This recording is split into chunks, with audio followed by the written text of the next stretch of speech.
All right.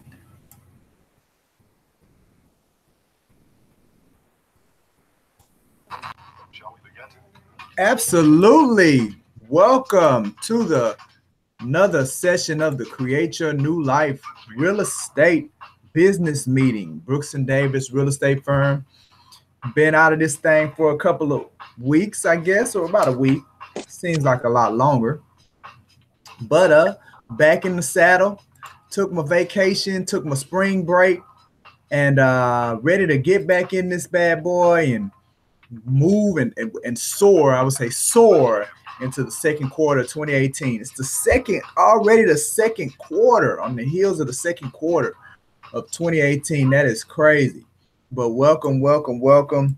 Definitely want to say thank you for joining Brooks and Davis Real Estate Firm. For our agents that are participating and taking part, or possibly looking at us on at a later date. Definitely want to say thank you for participating. As well as if you're not a Brooks and Davis Real Estate or a part of our association, whether that be a mentee, one of our mentees, or being a part of our affiliate program, or being one of our superstar agents. If you're not there yet, that's cool, right? We still want to say thank you for checking us out and seeing what a little bit about what we have to talk about and what we're doing as an organization. Always looking to grow. So if you ever want to talk about some of the things that we can possibly do to help develop you and move you through our real estate success funnel to get you to some money, definitely give our office a call. This number here behind us. We can set up some time, sit down, and go through the details with you and see if it's a fit. I trust that it will be, but I'm not naive enough to believe that every organization or every brokerage is a fit for everybody.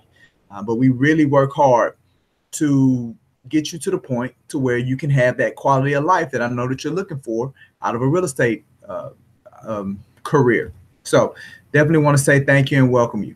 All right. So the title of today's session is A Day in the Life of a Licensed Real Estate Professional, Part 2, right? So not last week, but the week before last, I started out with Part 1 and wasn't able to really get into the conversation because I was going through the different iterations of our Realtor Success Funnel.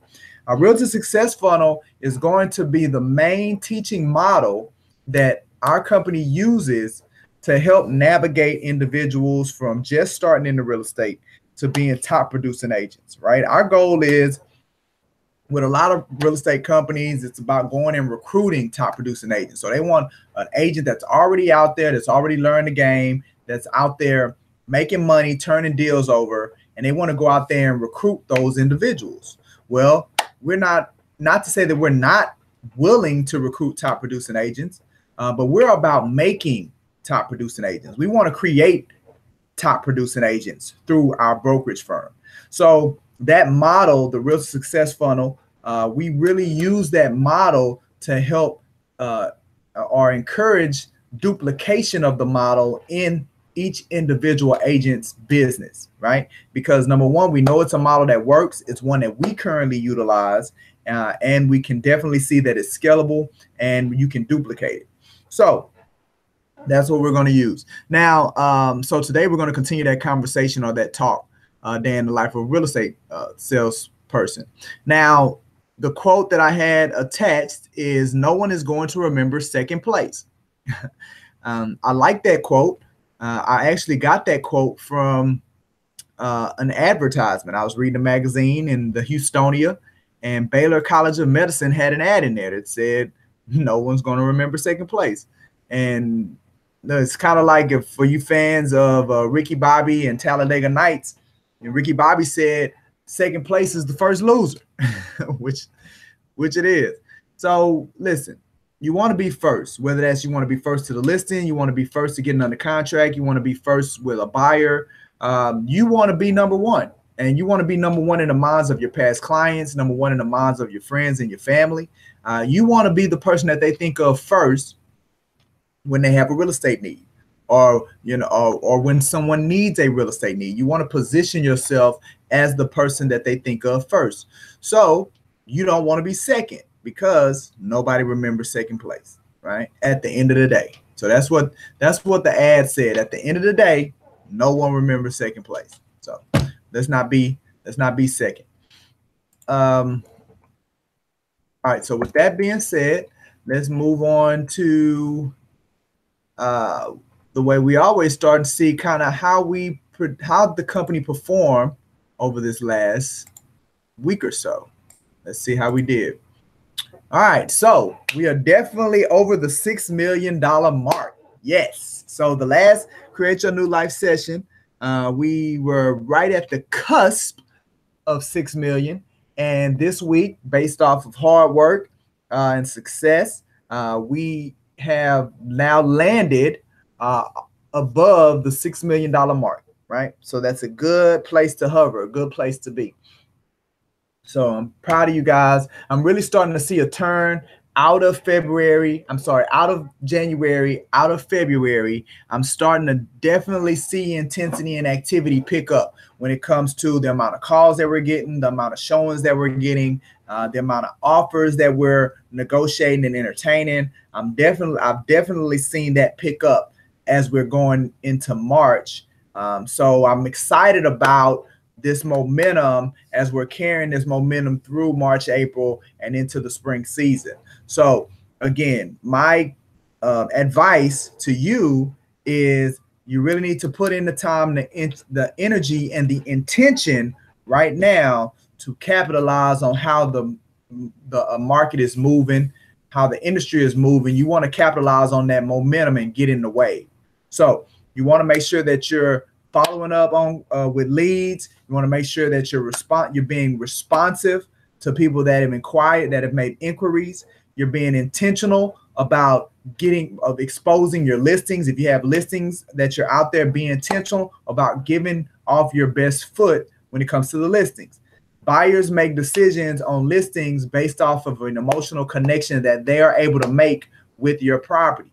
So you got to make sure that you're presenting your best foot forward with every single one of your listings, right? One of the things that we started doing is every week, every 2 weeks, every 3 weeks, and between every 2 to 4 weeks, we're visiting every single one of our listings and we're going to do a refresher, right? I bought a broom, bought some Windex, magazine, and we're going to go in there and we're going to, put some Windex on the front door, make it look clean, sweep the entryway. It's dead, especially for your vacant properties. Well, only for your vacant properties, right? But you want to make sure that the entryway is nice. Get the leaves and stuff out of the way. If it's dust, I got one of those little duster things. Dust the place, right? Spray the windows, make them look really nice and shiny. Because you want, when the buyer comes to your property, you want to stimulate some level of emotional connection. So if you can't let the listing just sit there and it be stale, and I'm speaking from experience, I'm speaking for things that I used to do in the way that I used to handle the listings. So we've made that adjustment. We've evolved into being extremely more hands-on with our listings, because you never know, that person that's coming in, that buyer, that showing could have been the one if the listing had been presented in a better light, right? So I highly encourage you to do that, especially during this time at this level of momentum. I want you to be more hands-on and intentional with your listings and be more responsive and capitalize on where the market is moving at this moment.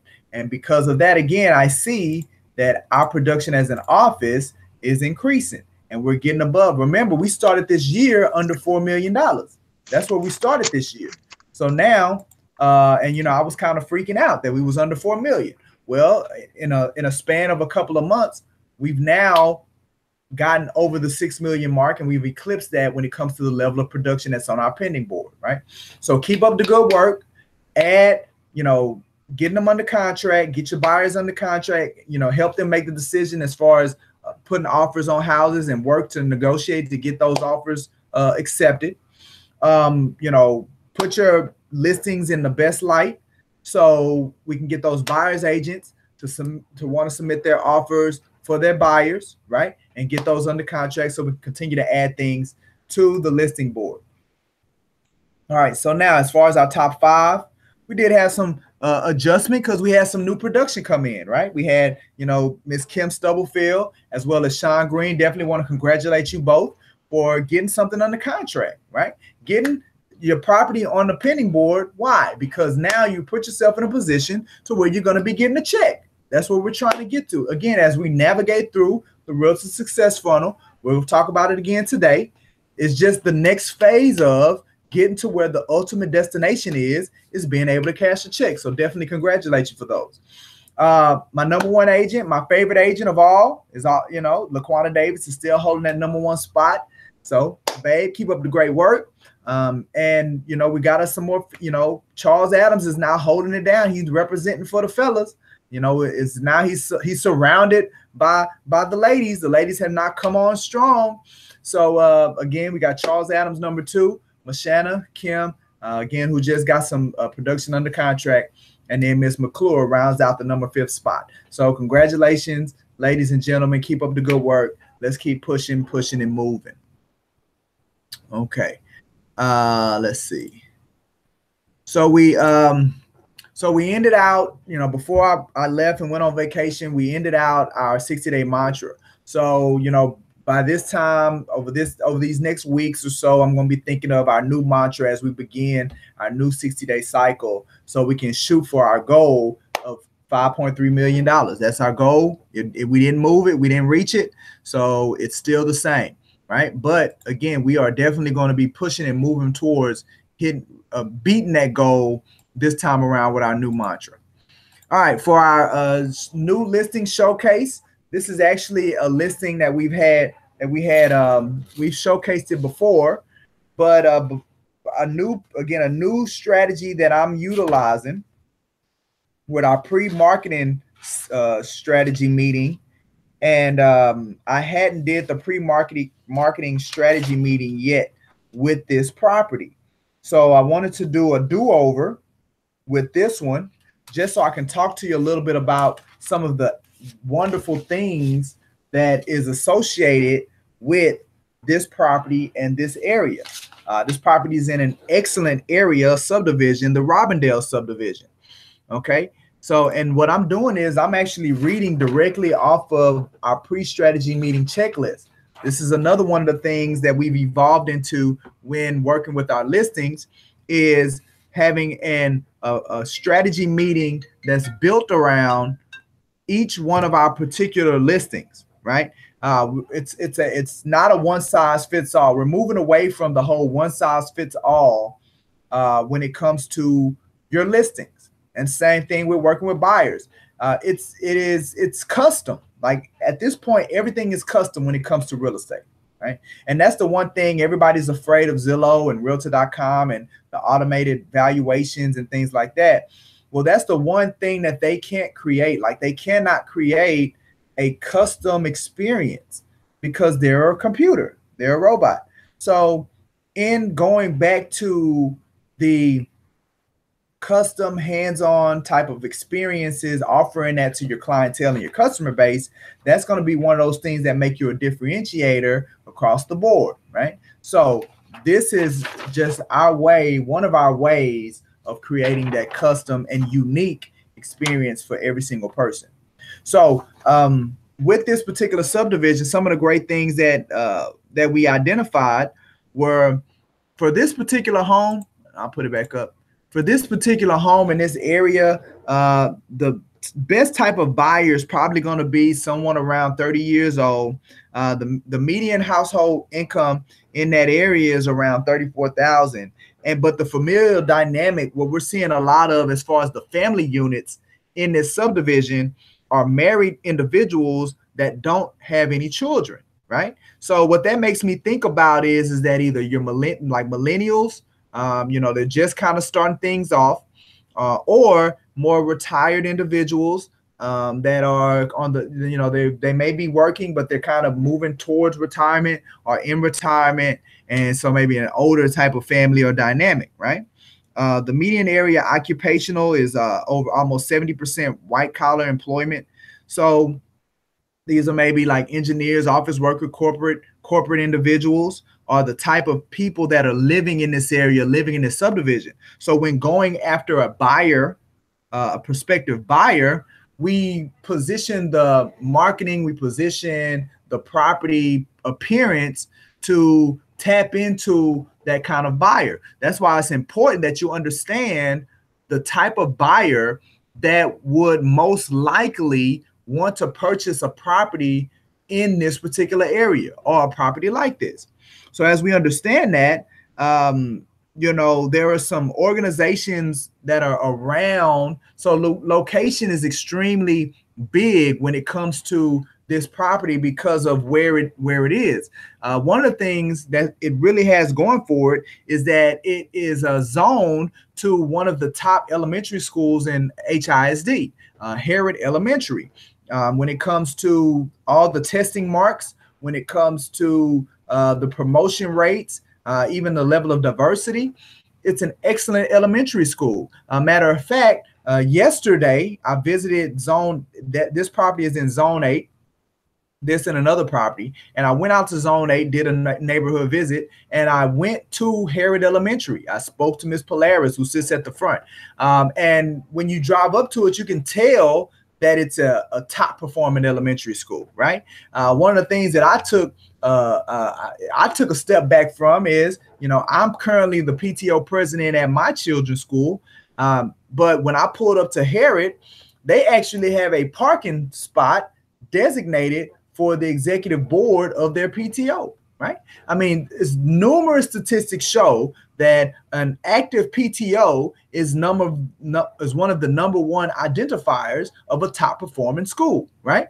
So they had 2 executive spots for people that are executive positions or officers in their PTO board. I mean, that's crazy. And these spots were, like in some schools, like my school particularly, now you see a spot for the assistant principal and the principal and the counselor, but we don't have no spot for the PTO. These spots, you didn't even see those spots for the faculty and the staff. You saw this, and they were right next to the handicap spots. So they was close to the front. So that just shows you how the school appreciates their parents and how they move towards, or they drive it through their parent organization. As I went in and talked to Ms. Polaris, I see they're having a movie night, they have activities, they had stuff all over the wall. Like, it was just a conducive environment for learning and development for the children. So I could clearly see why it was such a top performing elementary school. And the good thing about our property here at 5915 Reamer is that it is zoned to the elementary school. Now, unfortunately, the middle school and the high school doesn't have the same marks. And I didn't go visit those, right? Because the whole reason I was going to the elementary school was to pass out a flyer, give them a flyer. Maybe they could put it up, deliver it to their PTO, or put it up in their faculty room, right? Because again, I'm looking for a buyer. I recognize location is good. I understand that buyers like to live close to where they work. Employees like to live close to where they work, or where they maybe go to church to, or maybe where they go work out at, right? So I've identified that. Maybe there's some kids that are currently attending Harrod Elementary, yet they don't live in the subdivision. They have to commute. They're tired of traffic. So maybe if they found a home, the family found a home that they could fall in love with in the subdivision, and because it's an elementary school, maybe they have somebody in pre-K or kindergarten, so they're going to be there the next 4 or 5 years.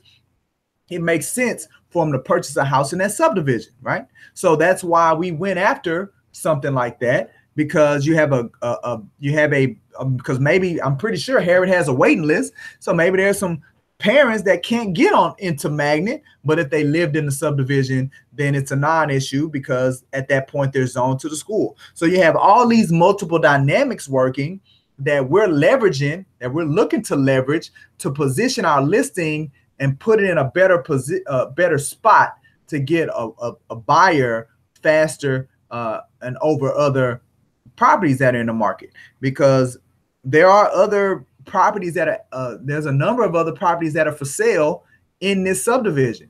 But one of the things that Ms. Polaris, again, was at the desk of Harrod Elementary, said was, she, matter of fact, couldn't even answer my question when I asked her to put the flyer up. Like, this is the flyer, right? So I came in there to ask her if we could put one of these flyers up in the faculty room or to the parents. She didn't know the answer to the question because she said that's the first a realtor's ever done. No realtor's ever come and asked if we could showcase their property at our school. So, you got to be different. Like you have to set yourself apart from what everybody else is or is not doing. We also visited, there's a large Jewish community, I guess, demographic in the area as well. There's a Jewish synagogue, as well as the Jewish Community Center, the Evelyn Rubenstein Community Center, and then you have Harmony Science Academy. I actually visited all of those areas, and again, to try to pass out the flyer. And some areas said we could, and some said we couldn't. But talking to the people at the front, getting the scoop. Like in one of the community centers, they wouldn't let us post a flyer, but I asked the lady, like, what's the best way to expose the Jewish community about this property? Because it's an excellent location and it's close to the Jewish synagogues and the community center. How can we expose it to your community? And she was able to give me some great insights. So that's the kind of stuff you do when you just ask, like, show me how to do this, because my background is not, I'm not Jewish. I'm not a part of that community. So it's just not something that I'm familiar with. So, and she gave me the expertise, and I appreciated her for it, to the point of, today or tomorrow, there's going to be a thank you card going out from our office to the lady that helped me and spoke to me. These are just things that, and we're going to get into more detail about it when we talk about the day in the life of a licensed real estate salesperson. These are the types of things and the nuances that need to be moving at all times in your business to ensure that you have that level of volume that you're looking to do. Like, these are the types of activities that you need to be doing. Okay, so we talked about the synagogues and things like that. To make a long story, to kind of finalize things with our property at Reamer Street, again, it's excellent. Like, I went there yesterday, swept out the cobwebs, cleaned out the windows. We got excellent pictures when it comes to the photography.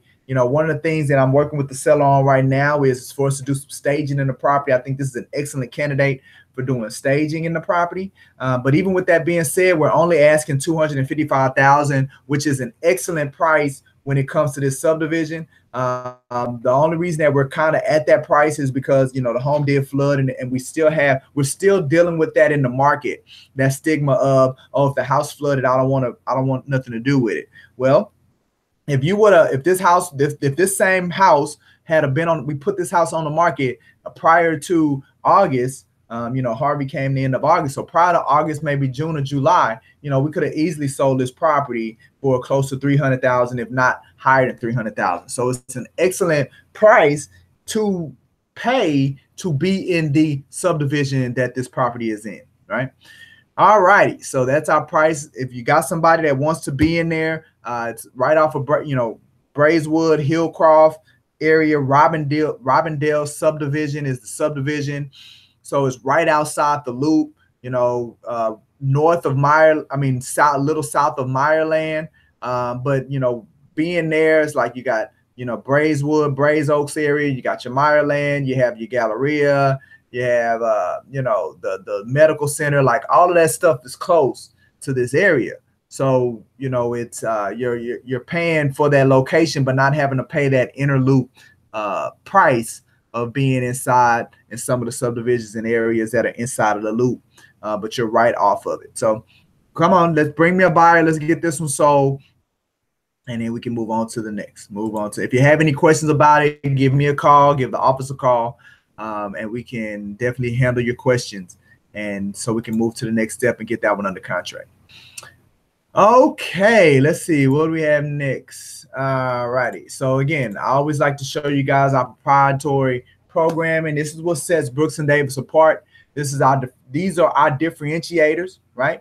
One thing I'm going to talk about is the Continuing Education Institute, which is something that I would say here within the next 30 days or so, we plan on launching our Continuing Education Institute and having our first class. One of the things that I'm looking into doing is to see if there's a way to where I could structure the CYNL sessions to where you could possibly get CE credit for the CYNL sessions, right? So that's one of the things that I'm working on right now, trying to get Trek on the phone. Worst case scenario, if we're not able to do it that way, then we'll just start doing our classes, and our classes they're not going to be like the traditional classes, right? You know, you have those continuing education classes, you know, Trek update, legal update, even though you got to do that stuff. But, you know, the tips of Evernote, or, you know, how to utilize Matrix. Like, we're not going to be doing those classes. It's not going to be transactional. Our classes are going to be about how do you make money? Like, how do you make more money in real estate? Like, that's ultimately what our classes are going to cover and going to be about. It's going to deal with one of two things. All of our classes are going to deal with one of two things. Either you making more money or making the same amount of money and having more time. So either more time or more money is what our classes are going to be about. Every single one of them, whether we're talking about sellers, listings, lead generation, whatever, it's all going to be geared around you getting more time or more money as a real estate professional, right? That's what we're going to teach on from our institute, from our continuing education institute. So again, be on the lookout for that. We're going to be launching that, working to launch that here in, you know, within the next 30 days. So definitely by the end of April, we should have our first class that everybody can attend and get CE credit for that class. If not, or in addition to us working to see if we can get that CE credit connected to our CYNL sessions that we do every week. All righty. So the next thing that we're going to talk about is we're going to recap a great event, an event that I wasn't able to attend. And I'm so jealous. Like, for you that are in the group me and you saw them post the pictures, I was looking at the pictures and I was like, man, can't believe I can't participate in all of that they have going on. Everybody that I talked to said they had a good time. Our agents, our affiliates. So we definitely want to say thank you. Mr. Akins, thanks you for coming out. He was also able to use it as a platform to where he was able to invite some of his relationships, some of his other agent relationships were able to come out. So I think that was an excellent use of the platform. It's something that we're going to encourage our vendors to do, that when we're putting on these events, these happy hours and things, that it doesn't have to just be limited to Brooks and Davis agents. Matter of fact, we, even at the corporate office, market our events to agents that are not Brooks and Davis agents, right? It's an excellent recruiting opportunity for us. So we don't think that our vendors have really utilized it to that extent as well, of, hey, if you're doing it, you're doing the event, go ahead and invite your relationships, invite your other agents that the lender's working with, whether you're insurance, whether you are lending, mortgage broker, title, invite these other people to come to the event. So they can more solidify the relationships that they have, in addition to trying to secure new relationships with Brooks and Davis real estate firms. So again, it looks like you guys had an excellent time, a great time, all smiles and cheers. Looks like the food was good. Seasons 52 is, I've heard grand reviews about Seasons 52 and their food. So again, I hate that I wasn't able to attend, but it seems like everybody had an excellent time. And I'm really thankful for Nicolette and Monica for posting the pictures in the group me. So for us that were not able to attend, we was able to get a little glimpse or a little taste of what you all had when you went to the happy hour. So stay on the lookout for the next one. We hope, or we trust, that we can get you out to the next event that we put together. And we really encourage you to take advantage of the things that we put in place, whether with our vendors or, you know, just organizational opportunities that we put in place. Okay. So, all right. So now I want to go into an article that I read. And it's funny that, you know, earlier, because today I'm talking about differentiation. How do you differentiate yourself? And this article speaks to it. It talks about marketing, right? The title of the article is Tips to Help Market Yourself, right? And if you are, you know, like I do, all of the articles that I talk about or that I discuss, I put inside of your agenda, right? So you can see right here, the agenda, tips, help market yourself. Now I put on there child please. Now the reason that I put child please to the article is because I don't necessarily agree with the tips that they're giving, right? So let me let you guys take a look at the article. So this is the article. It's from RIS Media. It's a magazine, real estate magazine that comes out once a month. It's a national real estate magazine. I like it. I read a lot of it, and I encourage you to do the same. I've talked about it in the past. This magazine. So in this particular article, tips to help market yourself. The main premise, and again, this is something that I don't agree with it. Now, you don't have to agree with me, but you know, I'm the one with the microphone right now. And please, for you guys that are listening in, if you disagree, you want to dialogue about it, the group chat is open. Unmute yourself. We can talk about it on camera or however. But just like in this picture, you can see who's in the center of the picture, right? Well, I'm assuming this is the agent, right? This is the real estate professional in the center of the picture. And just like this picture, the article, the tips that they're giving is you make yourself the center of the marketing, right? Now, you ain't even got to read this article to see that the general premise of realtor marketing or real estate marketing is the realtor, right? We look at the billboards. Who's on the billboards? The realtor, their face. You look at the business cards. Who's on the business cards? The realtor. Who's on their email signature line? Who's on their Facebook, right? It's the realtor. They're showing them, right? Then you get them really successful realtors. What do? They tell you how many listings that they sold. They tell you how long they've been doing it. They tell you, you know, what they specialize in. Like they talk about them, right? And the reason they do it is because of articles like this that say, talk about you.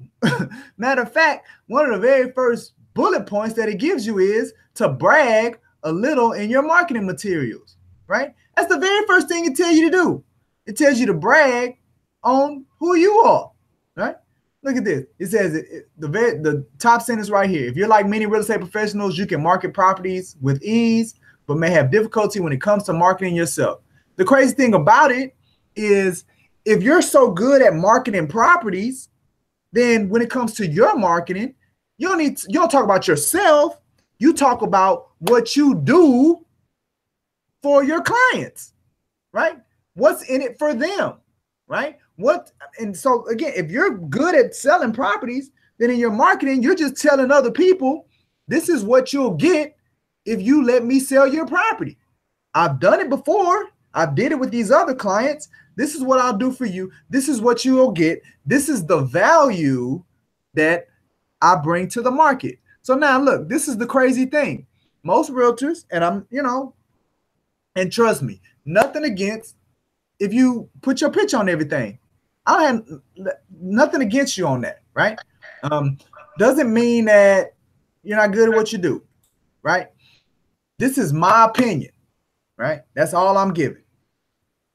A lot of agents, the reason that they put their picture on everything is because they haven't identified what value they bring to the marketplace, right?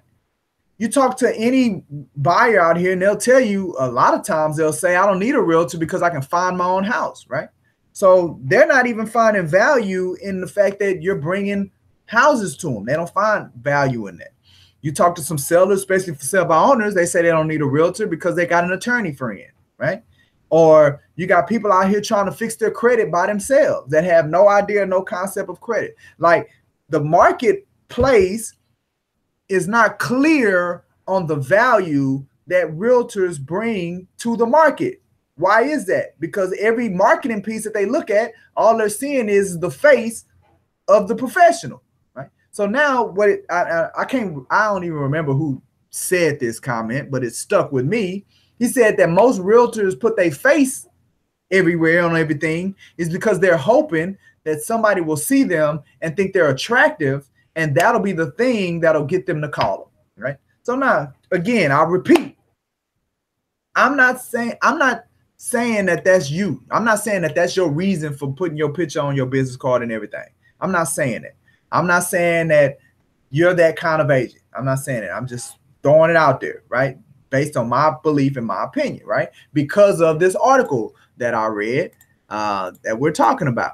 All right. So it said brag a little bit in your marketing materials. All right. So what I would say is that in your marketing materials, if you're going to, I wouldn't even call it bragging because it's not bragging. You need to explain to the market what your value is. What is your value proposition? Like these are like if you go to an MBA class or a business class, these are the things that they talk to companies and, you know, business owners, not business owners, but people that are in business degrees, MBAs, they talk to them about value proposition, entrepreneurship type things. A person's trying to start a business. They say, hey, look, you need to identify your value proposition. You know, what are you bringing to the market? Talk to them about that. But as we are business owners and every single real estate agent is his own business owner, in our marketing, we don't talk value proposition. We don't talk what we do when it comes to value. So here we go. So it talks about bragging. Here we go. Talk about potential clients want to know what you've accomplished and what your professional strengths are. No, they don't. That's the crazy thing about it. Buyers don't care about that. Buyers care about what's in it for me.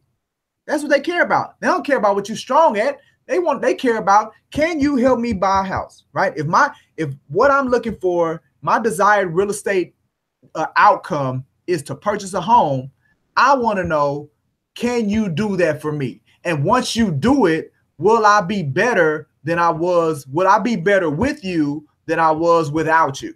That's what they want to know.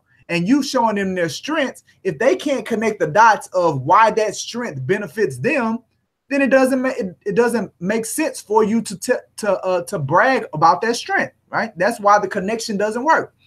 It talks about were your sales figures last year commendable? Why would again? I don't care what you did with Susie and Johnny and Junebug and any of them people in the past. As a buyer or as a seller, all I care about is, can you help me, right? So just because you did however many million or 100,000s or whatever before I'm talking to you, why does it matter? I mean, how is that going to benefit me? How can that instill a level of trust in me that you're going to do the same thing for me, right? How is that going to do that, right? So again, this is why I don't agree with what they're talking about. Have you won professional awards over the years? Don't be shy. It's saying don't be shy about sharing them. You know, where you recognizing the community for volunteer efforts, for generosity, right? That this article is telling them to market them like your marketing. You should be the center of your marketing, and that is not going to work. That's not going to work. And you're going to get lost in the shuffle. You're going to be just like all the rest of the agents because that is what their marketing entails. That's how they do it. All right. So then also if you have trouble writing about yourself, look, if you have trouble writing about yourself, ask people and clients who know you to describe you. So if I have a hard time writing about me, then I need to go talk to my clients and my colleagues and say, hey, look, tell me about me so I can write about me in my marketing, right? That's crazy. It's crazy. Like when you look at a McDonald's commercial, does McDonald's talk to you about how many hamburgers they didn't sold? Do they talk to you about how many customers that they didn't had or how many years they've been in existence? Do they talk to you about that? Does McDonald's talk to you about the awards and the accolades that they've received? No. When you look at a McDonald's commercial, what they're going to show you is this hamburger. You're going to like this hamburger. That's why you need to come to McDonald's. Or these French fries. Or we package this hamburger, these French fries together for this particular price. They talk about their product. They talk about their value. Same thing. Look at fast food. Look at commercials. Just look at commercials other than real estate commercials, right? Or commercials by realtors. They talk about their product. They talk about what they can do for you, right? Now, and it's not just about, and the crazy thing about it is now that I'm talking about it, it isn't necessarily a realtor issue when it comes to the marketing. It's a service industry issue. Because look at lawyer commercials. They talk about how much experience and how many years, and they look at that. Look at accountants commercials. Again, they make it about them. So it's really not us. It's the service industry and how we are, I guess, maybe trained or taught to market. But when you look at the product industry, they talk about their product, which is the thing that they're bringing. We don't talk about our service. We talk about us. But in the product industry, they talk about their product, right? Therefore, we shouldn't be talking about us like this magazine, this article says. We need to be talking about our service, right? And what the service will do and why you should pick me to give you this service, because I'm the one that gives you, I'm the only one that gives you this kind of service, right? All right. So let us continue, right? Hopefully this is helping. I don't know. You guys let me know if this is helping or not, or if I'm just the crazy real estate broker or something. All right. So it says, ask your friends and colleagues about it. It talks about finding a niche. So now this is a good thing. And I agree with this part of the article about finding a niche. Now, I don't like the word niche because I don't think you should just limit yourself to one area, right? I like the word brand. And I wouldn't say find your niche. I would say find a brand. Find a brand that you like and you want to. So they use the example of first-time home buyers. Okay, so you want to brand yourself as a person that helps first-time home buyers. Now, you don't want it to be a niche because you don't want to pigeonhole yourself into only being able to help those people, right? Because if somebody that's not a first-time home buyer, you want to do that deal too. What you want to do is create a brand to as you're intentional about going after those type of clients, you create a brand around that. Okay. So now, when it comes to branding, it's very important again that any brand that you can think of, any successful brand, whether that's McDonald's or Nike or Apple, the brand is not about you. It's never about you. Whenever I'm having a branding conversation with people, I use the fishing analogy, right? So if I'm a fisherman and if I bring the bait that I like to eat, if I go to the lake that I like to go to, if I go at a time that I want to go to, right? What are my odds of catching the fish? If I haven't taken the fish, if I'm going out there to fish for bass and I haven't taken what bass like to eat, what water they swim in, what time of day they come out, if I ain't taking none of that into consideration and everything has been about what I like to do, how effective will I be in catching bass? I won't, right? Because I could be in the wrong waters. I could be giving them the wrong bait. I could be at the wrong time of day. So ultimately, if I want to be effective in catching bass, everything, all of my decisions have to be about bass, all of them. That's the same thing with branding. If I'm trying to catch first-time home buyers with my brand, then the way that I create my brand, it has to all be about first-time home buyers, what they like, where they go, what kind of people are they? You got to understand them. What age demographic are they? What are they into? Like, it's completely about them. It has nothing to do with you if you're going to go brand, right? All right. So they talk about first-time home buyers. They talk about niche. I say brand. They're a particular part of town that you know extremely well, right? Listen, even if there's a particular part of town that you know extremely well, I wouldn't base your branding around you being the specialist in this area, because a house is a house is a house, right?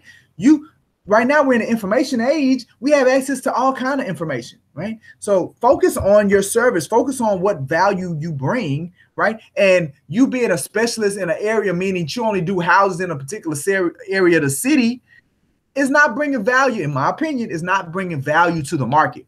Right? That's not a value to a buyer because you only sell houses here, right? In my opinion, that means that you're kind of out of the loop, because there may be stuff in other areas that may be better, but you wouldn't know because you only work in this particular area. So that's just kind of the way I look at it. All right. So they talk about updating your marketing materials regularly. It says you're using the same resources more than a year or two. It's time to refresh them. Look what it tells them to include new sales data, include new accomplishments, include new professional descriptions, make your contact information accurate, have new photographs made, right? Again, it's saying update your marketing with new stuff about you. But you ain't gonna catch no bass. You ain't gonna catch no fly. You gotta, the bait is the message. The bait is the value, right? That's what marketing needs to look like. All right. Don't be afraid to share some personal information. Again, still making it about you. We're talking about money, divulging. It's telling you to divulge a little bit about your family life, hobbies, or interests. They can give potential clients a glimpse about who you are as a person. Listen, if I'm trying to sell my house, and just think about it. Like, I just don't think that we take enough time and we just kind of consider things. I think a lot of times, since we see a lot of people doing the same of one thing, we feel like, well, that must be the right thing to do because everybody's doing it. Like, that's what I think is going on in the real estate industry. And it does need a shakeup. But think about it. If I'm going, when I need to fix something in my house and I'm going to Lowe's, and I go to Lowe's to purchase some screws or some nails or whatever, do I care? Do I go to Lowe's because I care about who Lowe's is as a company, or because who Lowe's is as a person? Do I care about that? I don't care about that. I may go to Lowe's because it's on my way home. I may go to Lowe's because I like the width of their, Lowe's has them large aisles. So I like that. I may go to Lowe's because I can easily get in the parking lot, park, and get in and get out. Like, it's about what Lowe's can do for me is why I go to Lowe's, right? I just recently gave my information to a tax company, right? Now, he's in taxes. I don't care who he is as a person. I don't care. What I care about is he able to get me my tax situation the best way set up possible? Does he know what he's doing? Is he competent enough to a point to where he knows things that I don't know when it comes to taxes? Do I care about his hobbies? No. Do I care about how many years he's been doing taxes? No. Do I care about what volunteer opportunities and what awards that he done got? I don't care about that. Do you know the tax code to where instead of me paying this amount of money to the government, I can pay this amount of money because of the way that my business is structured? Do you know what you're doing, right?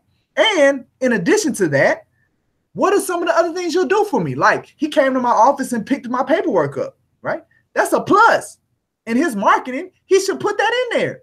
Hey, I'll even come to you to pick your paperwork up. Not only do I know all of this stuff about the tax and because I know this is how it benefits you, I'll do other things that maybe other tax companies won't do. So it ain't about him, right? It ain't about you. All right.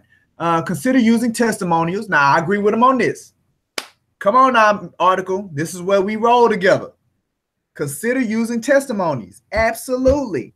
That's what's going to bring credibility. At the end of the day, all of your marketing should just be what other people saying, right? Forget the hobbies, forget the accolades, forget the awards, forget any of that stuff. The specialists specializing in, forget all of that stuff, right?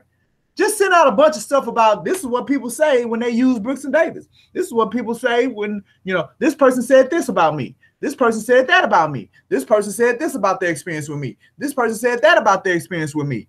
Can you imagine how effective that would be? Think about it with you. If you're looking to hire somebody and you got 100 testimonies about how this person is excellent, human nature, you're gonna be like, yeah, I want this person because I don't want to be the next sucker, right? So all these people had a good position with them.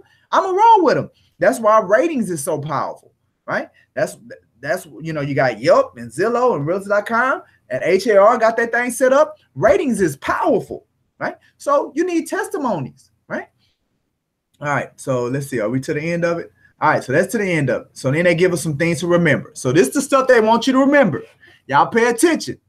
Tips for marketing. Remember, there are many other ways to promote yourself. I can't even get past that sentence. Promote yourself. No, you need to promote your service, not yourself. Promote your service. What you provide, what you do. That's what you need to promote. There are many other ways to promote yourself besides marketing, collateral, and social media. Okay? Be involved in your community. volunteer your time at a community and charity events, sponsor a little league team, or buy an ad in a local sports team or arts program. Socialize often and actively look for ways to meet new people. Join your area alumni association. Be active in your children's schools and participate in neighborhood associations. The more people you meet and the more you get your name out, the more you get your name out, not your service, your name, the more connections you will make that may lead to new business opportunities. Now, I don't disagree with them. You do need to do all that stuff. You do need to be involved in your community. You need to volunteer. You need to sponsor. You need to be involved to coach a little league kids team. You need to be active in your kids' school. Now, why do you need to do all of that? You need to do all of that so you'll have an opportunity to tell as many people as possible, not about your name, but about what service you do, what differentiates yourself. That's why you need to do those things. Not from a marketing standpoint. That's not why you do that stuff to market. You do that stuff, like they said at the bottom, to meet new people, to meet more and more and more and more and more people, so you can tell them, this is what I can do for you. This is what I do that nobody else does. This is what I do. So remember, I want you to remember,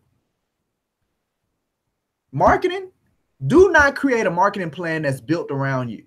And that is going to be anti what you're going to hear out in our industry, right?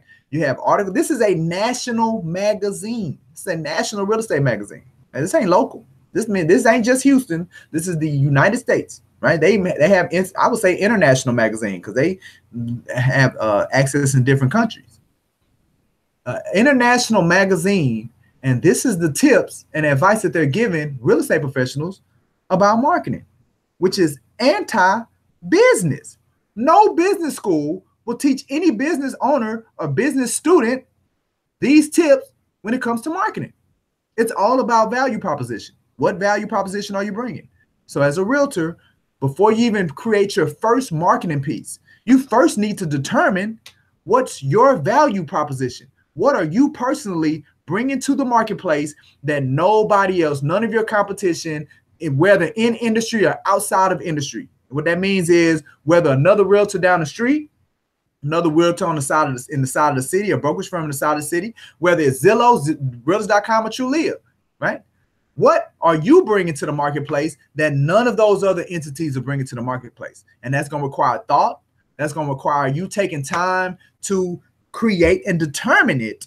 And then once that's done, the marketing is easy. Because at that point, you're just telling the world. If it's something that the marketplace really wants, you ain't got to work hard, because the marketplace is going to spread the message for you if it's something that they really want.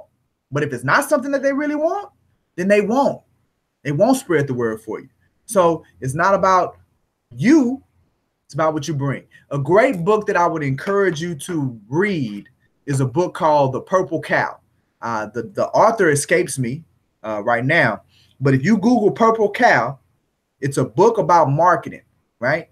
And the analogy that it uses is, if you drive down the street right now, as many cows as all of us have seen, you drive down the street right now and you see a cow on the side of the road, you probably ain't even going to see the cow because you're so used to seeing cows. You probably just going to drive right by it. But I guarantee you, if that cow is purple, you're not only going to stop, you're going to take pictures, you're going to post it on Instagram and Facebook. The next 10 people that you run into, you're going to tell them you just saw a purple cow. You're going to ask them, did you see the purple cow? And you're going to tell them where they can go to see the purple cow, right? That's what we're talking about here. When you create a level of value and a proposition of uniqueness, and then you just offer it to the marketplace will take it and run with it. But you got to come up with it, and you got to figure out what that thing is. And it's not according to what common knowledge is around in our industry around marketing, right? So I wanted to spend some time with that, right? Because I think it's very important. All right. So now, with that being the case, we are going to go into a little bit about core ideology, and then we're going to start talking about a day in the life of a real estate professional. I hope y'all like that little talk about marketing, man. And I am curious to get some feedback from you guys to see if y'all agree with me, if you disagree with me, if it made sense. or if I'm just completely out of my rockers and what I was thinking right there with that article. All right, Brooks and Davis ideology, right? So again, our culture kind of speaks to some of the stuff that we were talking about. You know, we want to get to a point as an organization is to where we exceed the expectations of our clients, customers, and colleagues. Ultimately, we want to not meet the expectations, exceed the expectations of everybody in the industry, everybody that's in the market. Thank you. Yes, Kim, I am very passionate about it. But we want to exceed the expectations of everybody in the marketplace. So we're constantly looking for how can we be more attractive to everybody? How can we be the ones that everybody needs and desires and just wants to work with? Like, we want to work with Brooks and Davis. Like, we want to not, and I'm not saying from a standpoint of joining the firm. I'm saying we want to be on a deal with Brooks and Davis. We want to be in the room with Brooks and Davis. We want to be associated with what Brooks and Davis is doing. We want to call Brooks and Davis on the phone and get information from them. We want to hire Brooks and Davis as their clients. We want to maybe join them as agents. But look, we want to sell their listings because we like the way that they transact. Like, we want as a title company, we want to be affiliated. We want them to do business with us because they do business so well. It's not just about the dollar. It's about what they bring to the table as an organization. We want to create that for Brooks and Davis real estate firm, right? That's what we want to give as an organization to the marketplace. So that's why that's one of our values as members of Brooks and Davis real estate firm. That is something that we do. We exceed the expectations of our clients, customers, and colleagues. And so we're not lying. We don't want to be lying in our core ideology. We're always working to figure out how can we do that and do it better to where soon we'll have that reputation. This will be the reputation of everybody that's associated and affiliated with Brooks and Davis real estate firm. Okay, so that's our little core ideology spotlight. Understand a part of our core ideology, we have our big, hairy, audacious goal. We have our core purpose. We have our core values. And now we have our core commitments. No, I'm sorry. We have our core values, right? So we have our purpose, our goal, our purpose, and our values. And all of that makes up who we are as an organization, Brooks and Davis real estate firm. Okay, so everything's about this. This is the Realtor Success Funnel. This is the business model, the business concept that I've been teaching from for some time now, right? And I truly, and you guys have helped me build this, like you've helped me create it. That's what I talked about 2 weeks ago. And I showed how you all helped me build out this model, all right? And I truly believe that it's really going to help me and help us help others get better at being successful in this business, get a better understanding of how to be successful and the activities and the things that you need to be doing to be successful in this business. Now, I said I wasn't making no more adjustments once I added the follow-up arrow from your closed transactions going back to leads, but I did make another one, okay? And matter of fact, this ain't the right one. Hold on. Well, oh, there it is. So that's the right one. So I'd already made the move. So I put a square around it. Now, why did I put a square? I actually moved that arrow down too. See, it's up here, but it should be going here because once you close on the deal, the client goes back into your follow-up protocol, right? Which is right here. So all past clients end up in skill set number 2, your follow-up protocol. Well, I put a square around it. The reason I put a square around it is because for you to even be able to do the Realtor Success Funnel, you have to have a foundation in place, right? And the reason that I added this square, or I came to this realization, was because I was having a conversation about a brokerage firm, about a broker who had a client. I'm not a client, who had an agent, and the agent didn't have access to the MLS. So the agent was trying to use the broker's MLS, trying to use the broker's super, trying to use all the broker stuff. And the thought to me was like, how can you be successful in a business and not have the tools? Like if you're a plumber, if you don't have a monkey wrench or you don't have that little snake that that you use to unclog the commodes, or you don't have a monkey wrench, then how are you going to be a successful plumber? If you own your own plumbing business, but you don't have receipt books, you don't. It amazes me how people don't take credit cards. Like if you don't have all that stuff, then how are you going to hope to be successful in the business, right? You know, if you're an accountant, you ain't got no calculator or no computer. How you gonna do it? So if you're in real estate, how you gonna be successful? You don't have access to HAR. You know, said that the agent had a property they wanted to put on the ML on the market. You have a client that wants to put their property on the market for sale, but because you don't have access to HAR or the MLS, you can't put your client stuff on that. It don't connect. So because of that, out of that thought process and out of that conversation, is why I had to add this square in here. Because if you ain't got those kind of tools, right? If you ain't got a CRM, if you ain't got a super key, so once you do get a client, you can't go from client to contract because you don't have HAR, because you don't have a super key. You got a listing, but you can't put it on the MLS, so you can't go from client to contract. Because you ain't got your stuff. You can't go from leads to consultation and scale it up with this level of volume because you don't have a CRM. You know, your laptop ain't worth nothing.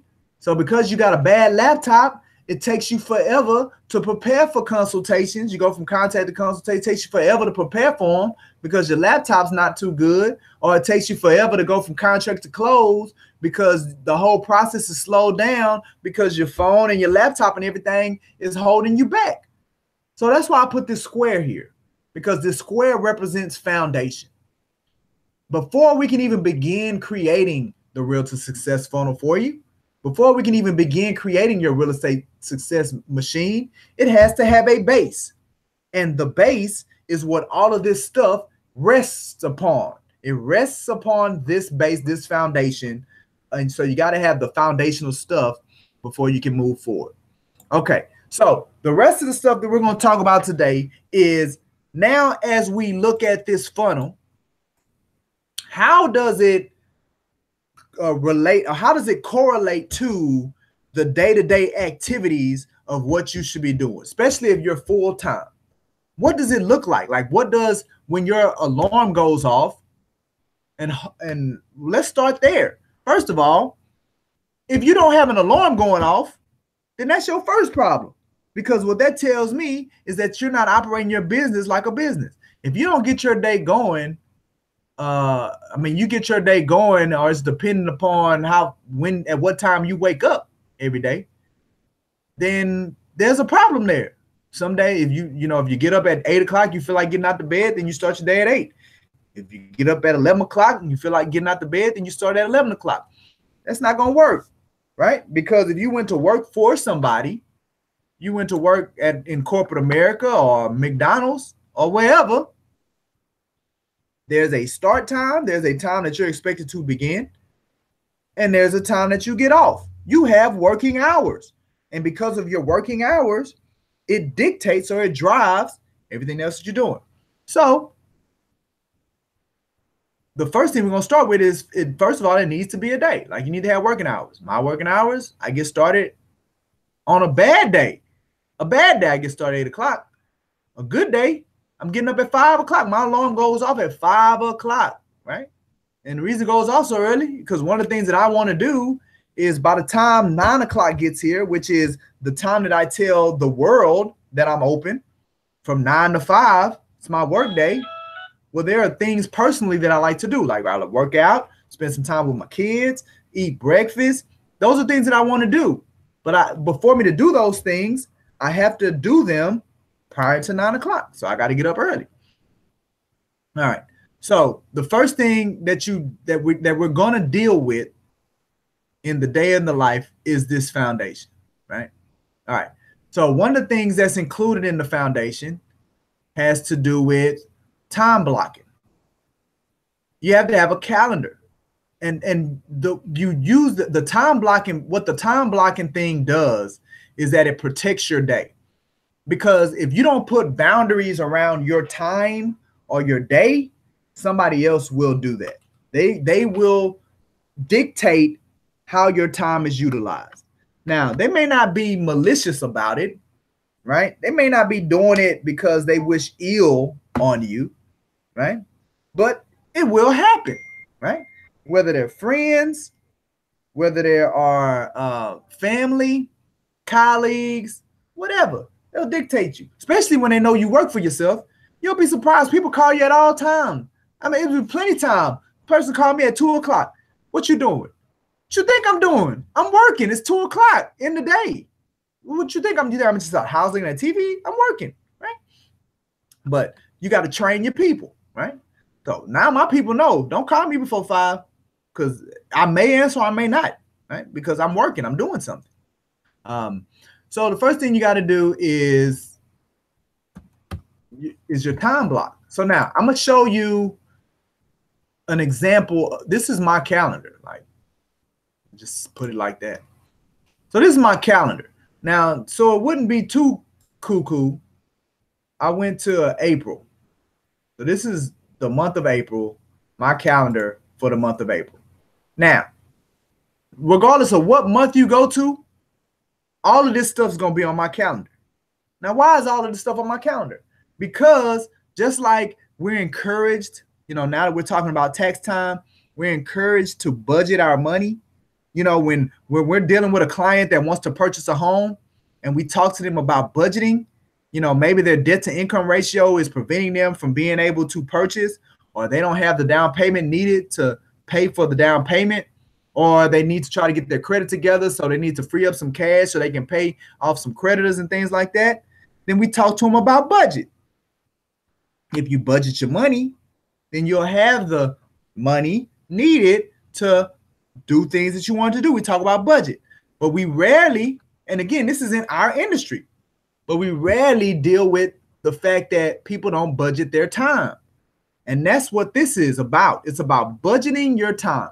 Just like when you're doing a budget for money, you sit down and Dave Ramsey says is that you put a name on every penny, right? That means that every penny that you make has a name associated with it.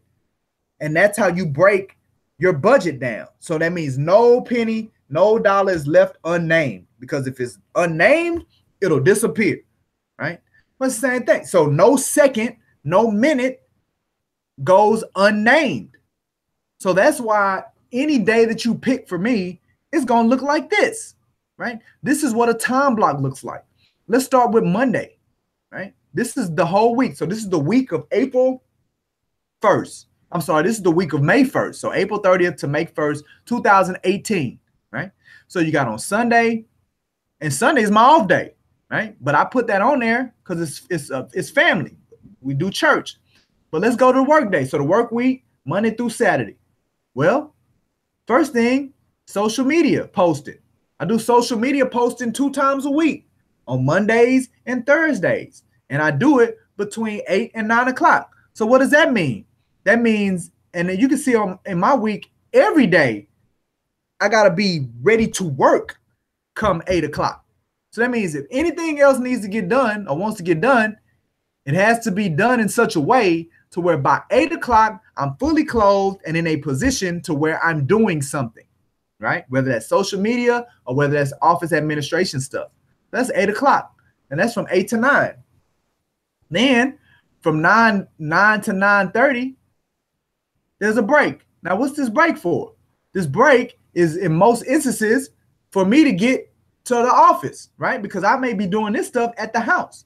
If I'm not doing this stuff at the house and I drive to the office, by 8 o'clock, I need to be at the office, right? Well, if I do this at home, well, that gives me 30 minutes to get to the office.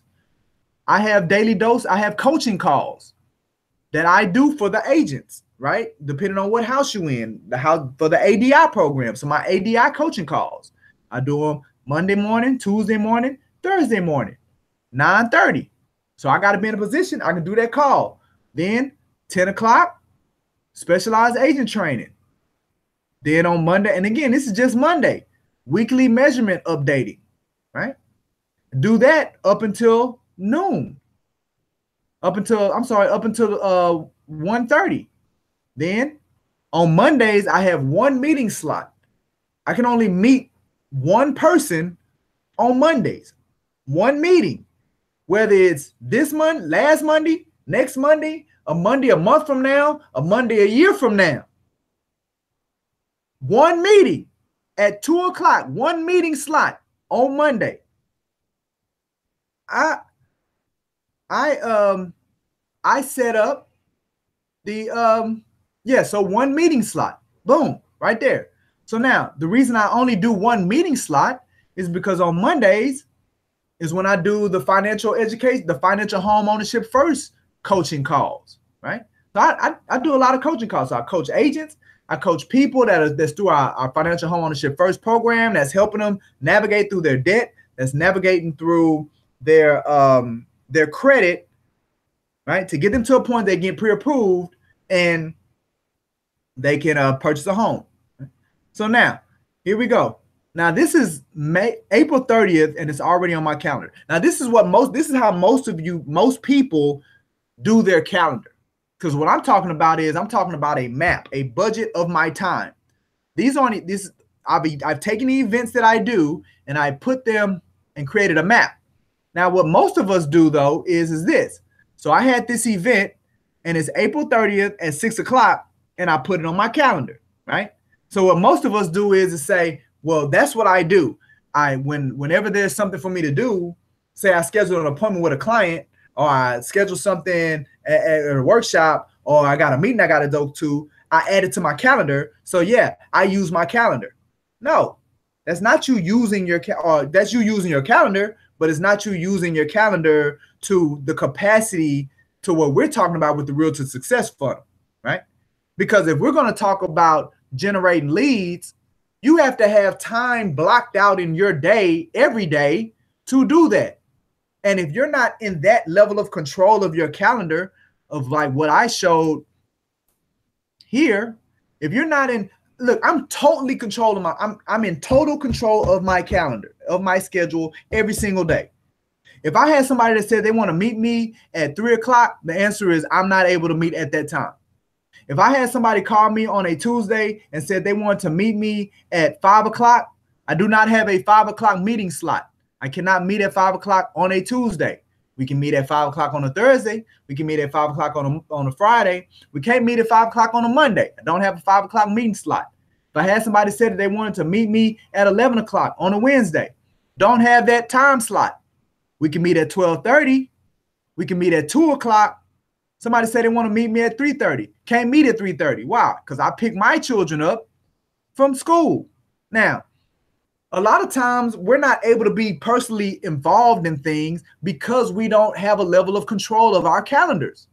Now, even with all of this purple, so purple is personal stuff for me. This is the things that I do with my family and kids. So twice a week, even with all the stuff that I have going on, twice a week, I take my kids to school and I pick my kids up from school twice a week, right? With all of this stuff I got going on, Brooks and Davis and all these other events and all that, you would think I'm the busiest person in the world, but I find time to still do stuff with my children, right? Even with this stuff being on there, and even with my coaching calls, and even with all the other stuff that I'm doing, I have 1, 2, 3, 4, 5, 6, 7, 8, 9, 10, 11, 12. 12 opportunities for people to meet with me in a week's time. 12. Even with all this other stuff going on, 12 opportunities, right? It's about being effective.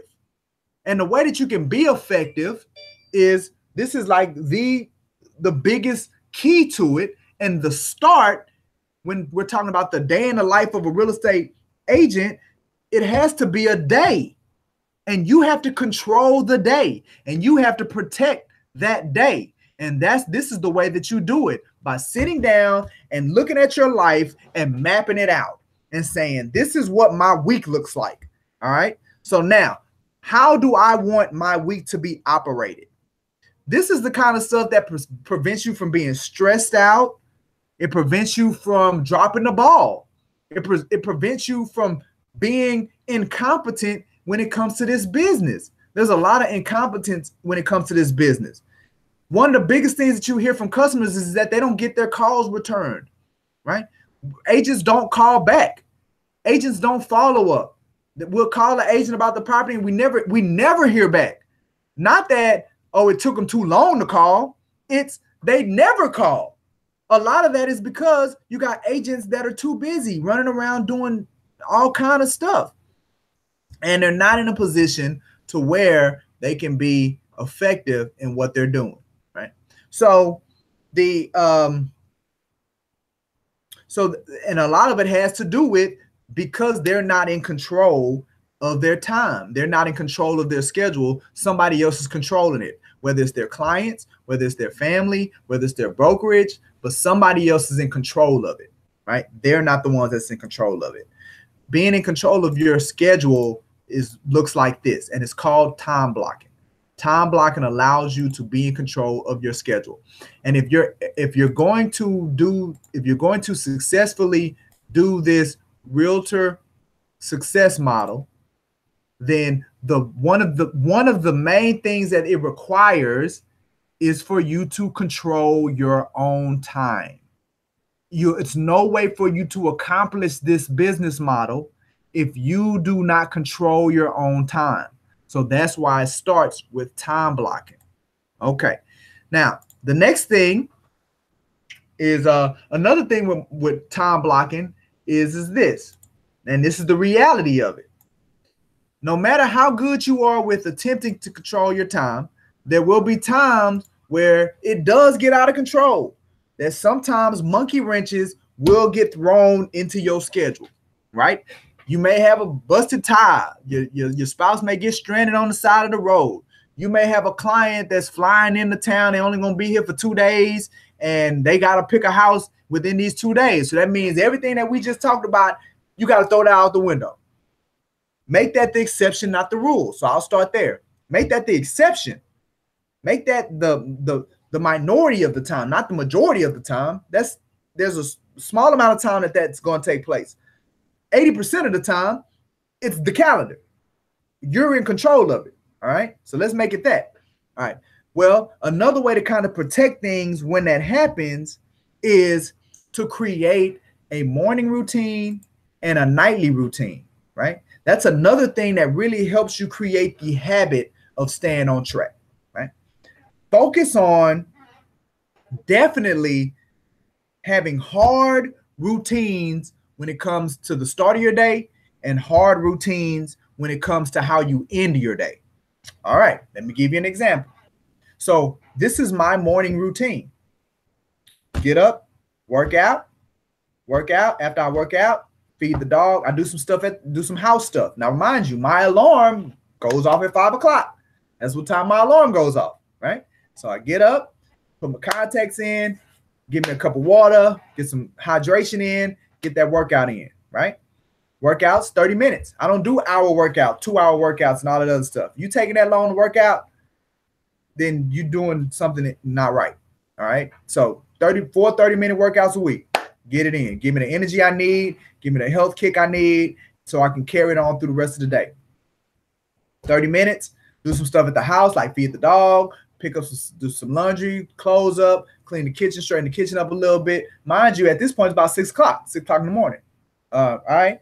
So once I do all of that, the kids are up, getting ready, putting their clothes on. I go in there, kind of get myself together, put my clothes on. Now, it may be a day I take the kids. It may not be a day I don't take the kids. This is the thing, though. I'm the PTO president. So every day I go to the school. So I'm either working the school store or I'm taking the kids to school. So every day, about 6:55, between 6:50 and 7, we'll say between 6:50 and 7, I'm leaving and I'm going to the kids' school, right? Well, after I work to the school store or after I drop my oldest daughter off in middle school, it's typically about 8 o'clock. So at that time, it's about 8 o'clock.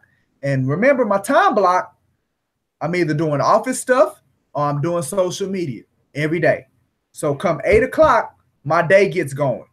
Well, up until 8, it never changes. It's the routine. I can control it. Never get any monkey wrenches in that. I'm good from 5 to 8 every day. That's how I start my calendar, right? Now, typically, well, there's one more thing that's in that morning routine.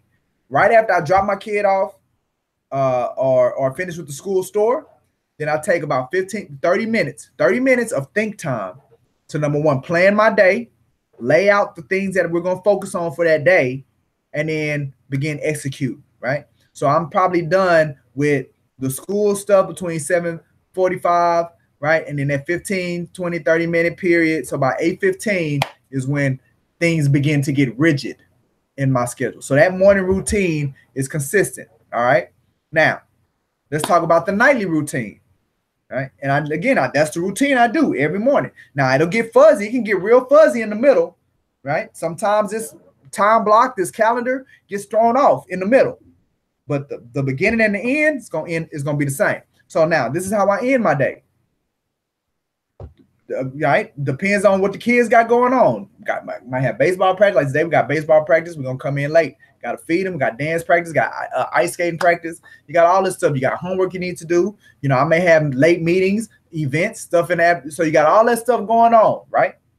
But by the time we get to 8 o'clock, it begins to get rigid, right? Well, we'll say 8:30. By the time we get to 8:30 in my day, my night, it begins to get rigid. Can't knock me off of it. Come 8:30, I'm preparing to get into the bed.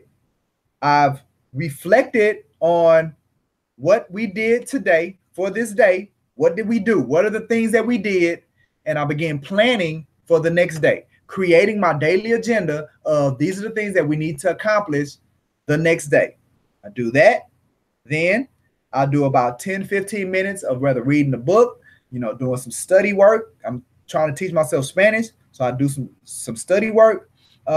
And from the laying out, looking at my wins and losses from the current day, laying out what the plan is for the next day, doing some reading and winding down, and then going to sleep, right? It's the same. My goal is to be in the bed by 9:30. Remember, I get up at 5. So by 9:30, I'm in there, right? But whether it's 9:30, whether it's 10 o'clock, whether it's 9 o'clock, those 3 things are done before I lay it down. That's my nightly routine. So that's my morning routine. That's my nightly routine. That's another way to protect your day. Because remember, if the day before I planned out my day, by the time I roll into my morning routine, then there is no planning that needs to take place. It's just more about executing. I'm thinking about ways to grow Brooks and Davis and offer more development and do things and do that. It's just a way for me to help, because once I get into working in the business, it's hard to stop and take the time necessary to spend it on working on the business, right? I know you'll hear those little taglines a lot. You need to work on the business instead of in the business. You need to this, you need to that. So that's what that's all about. But if I plan my day the day before, then the next morning I get into it, and then I follow the cycle. Just keep following the cycle. Ultimately, I'm carrying momentum into the next day, and that's what it's about. So you have to protect your day, and all of that is wrapped up in the foundational part of the day of a real estate professional, right? So that's the foundational, one of the aspects of the foundational part of the life of a real estate agent. All right. The last thing when it comes to the foundational part, or another thing when it comes to the foundational part, has to do with a CRM. You are not able to accomplish this part of the real estate success funnel, which is the holding pattern. You're not able to accomplish the holding pattern without a customer relationship management system, right? So you have to have a customer relationship management system, and you have to have a follow-up protocol. If you do not have those 2 things, then you are not going to successfully be able to navigate this portion of the real estate success funnel. And this is the thing. This portion of the real estate success funnel dictates how much money you're going to make. This portion of the real estate success funnel is where, as real estate professionals, we drop the ball the most. This is where the largest disconnect is at this portion of the real estate success funnel. Notice this is the wider part of the triangle. This has the most green. Green represents activity.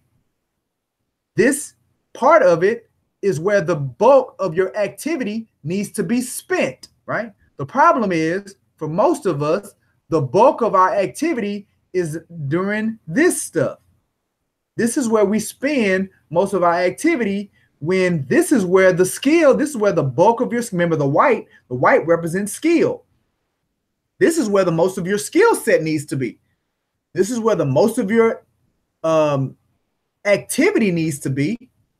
And then this is where the least amount of the activity needs to be, because you're so skilled at it, you don't need to put as much or utilize most activity. But again, for most real estate professionals, it's flipped. And the activity is down here, and there is no skill up here, and that's why they're not making any money. It's all topsy-turvy. So if you don't have a CRM, which is a part of this square, a part of your foundation, then you're not ready to begin building your real estate machine, right?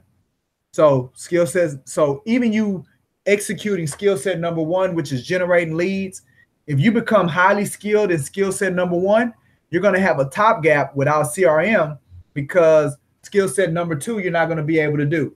You'll be able to make contact, but you won't be able to have consistent follow-up. And without consistent follow-up, you'll have a gap. So you'll never get to this portion of the model. So that's why you have to have a CRM to help keep these arrows turning. The CRM is the gear that keeps the arrows turning. Without the arrows turning, then you'll never get to the rest of the funnel. You'll never get past skill set number two and into 3 through 6. So that's a CRM and a time block. I'm sorry, the CRM and how you time block your schedule are very pertinent foundational aspects of it, in addition to the other things that we talked about. You got to have your subscription with HAR. You have to have a super key, right? You have to have real estate pins. You have to have business cards. You have to have shirts with R on it.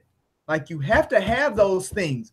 All of those things are a part of the square. They're all a part of the base. And without those things, you're not building the business on a solid foundation to where it can have the level of sustainability that you're looking for it to have. All right. So, a day in the life of a licensed real estate salesperson, part 2 is in the books. We're going to pick up part 3 next week. And at that point, we're going to start talking about the leads, and more leads, right? We're going to spend our time with skill set number 1 and show you, now that we got the time block in place, and now that we have our CRM in place, what does it look like for that during that day when it comes to lead generate and when it comes to prospecting? So that's what we're going to talk about next Sunday. Next Thursday, God willing. All right. So I lost some of my peeps, but that's cool. People got to get back to what they're doing. Are there any questions, comments? I did have a question, and I guess he got off, so I'm going to have to speak with him. Leo Jackson, I'm going to have to speak with him together, but I at least want to read what he put. He didn't put it in the group me. He put it in, he did it something else. So it says, he agrees with everything I'm saying, but if you promote the format, why can't the company set up a package to include marketing? The biggest thing we struggle with is time. Considering the volume, you should be able to get us a reasonable price. We can pay extra. So I still think Mr. Jackson missed what I was saying when it came to the marketing piece. Because again, you're probably thinking flyers. He's probably thinking flyers, social media packages where you could pay somebody to design your flyers, pay somebody for the social media. That's what I'm talking about is you determining what are you bringing to the marketplace. What are you bringing to the marketplace that's different from everybody else? I'll just pull one thing from my proprietary programming, right? As an example of what I'm trying to express. Let's look at the affiliate program and what it does for the marketplace. So the affiliate program, which is this right here, our affiliate program. Now, I don't know of any other brokerage firm that has a organized type program where it gives individuals an affiliation to a brokerage to where they can get access to things like this Create Your New Life. They can get access to the different concepts, the different paperwork, the different activities or events, right? They give them, I don't know of any other real estate brokerage firm that gives people that are in the process of getting their license. They're not licensed. They're in the process, whether they're in school, whether they are, they've taken all the classes and they just need to take the test, whatever their situation is. I don't know any other real estate company that those individuals will have access to call a broker and ask them questions, right? The people that are part of our affiliate program, they can call my cell number and I have a conversation with them. They can come have a sit down meeting with me and I can give them information concerning their classes and them getting and passing the test, as well as them better understanding the practical aspects of doing real estate. I don't know a real estate company that does that. I don't know a real estate company that now gives people that are not yet licensed an opportunity to where they can start building their pipeline before they get licensed. Our affiliates can bring in prospects, customers that are looking to do transactions, and we can, under our licensing, we can begin helping those people and use it as an opportunity to train the affiliate as well as give them some level of compensation from a marketing standpoint or what have you. So there's a way for them to begin to generate revenue, even though they're not licensed, begin to generate revenue through the utilization of our licensing, right? And so now, as people are getting their licenses, I know they have plenty of people saying, man, I wish you would hurry up because I want to buy this house. So I'll need to rent this house. I need to get an apartment or whatever. So now, by the time, if they gotten a couple of them under their belt, where we've held their hand, they've walked toe and toe with us on finalizing the transaction, as well as they can start putting in place these concepts that we're talking about with the Realtor Success Machine, start putting some of these things in place. Well, by the time they get licensed and HAR and Trek and all these other people begin with their hand out, well, they've already built momentum and put people in their pipeline. So it's not as much of a struggle because you got to cut this $2,000, this $3,000 check as soon as you get licensed. It's not this much of a struggle because you got stuff coming in now because you've already positioned yourself and put things in place. Well, people can do that through our affiliate program, our affiliation, right? And, so ultimately, they're now connected to a real estate company while they're going through this thing. They're not going through it by themselves. I don't know anybody that's doing it. So now, that alone, just that. So that's a unique proposition that Brooks and Davis is offering, okay? Well, it's just a matter now of telling as many people as possible about it, right?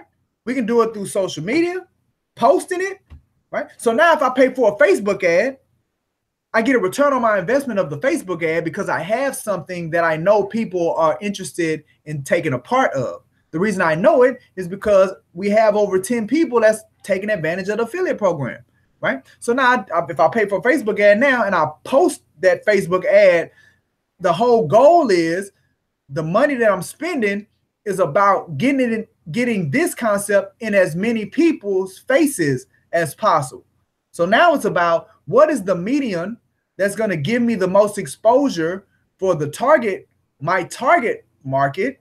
What medium is going to give me the most exposure, right? So Facebook may not be it, right? Because, I know with Facebook, you can determine But I don't think one of the things, the target person for this affiliation program is somebody that's in real estate school or has a desire to get their real estate license, right? I got a text message yesterday from a friend of mine who says he's thinking about getting into real estate. Well, guess what? I text him the flyer for the affiliate program because that's my target market. So it's more about the message, not the price or the packaging. Because if you have the wrong message, even if the marketing is free, it's still a waste of your time if the message is wrong. So when it comes to marketing, just like when I was trying to convey when it came to the article, you first need to create the thing that's unique that the market will find valuable. That's what you need to do first. That's what it ain't about putting together packages, marketing packages. It's about you coming in and setting a meeting with me, and then we put together a plan, or we have the conversation about, hey, I think that's something the market will like. Do your business like this. Let's build something around that idea. Let's build something around, let's build that concept out some more. Let's build that brand out some more, and then introduce it. Now let's figure out the best way to introduce it or launch it to the marketplace. Like that's what it needs to be about when it comes to thinking about marketing and marketing in the right way. So like I said, since Leo's not on here, I'm gonna have to maybe send him a text or something, but follow back up with him, because obviously I value all of the comments that you guys give, and I want to touch upon it. All right, is anybody have anything else? Any other coaching? Anything needed? Any feedback? Let me know. If not, then we'll shut it down. Let's see what we got here. Get my here we go. All right, let's see what we got.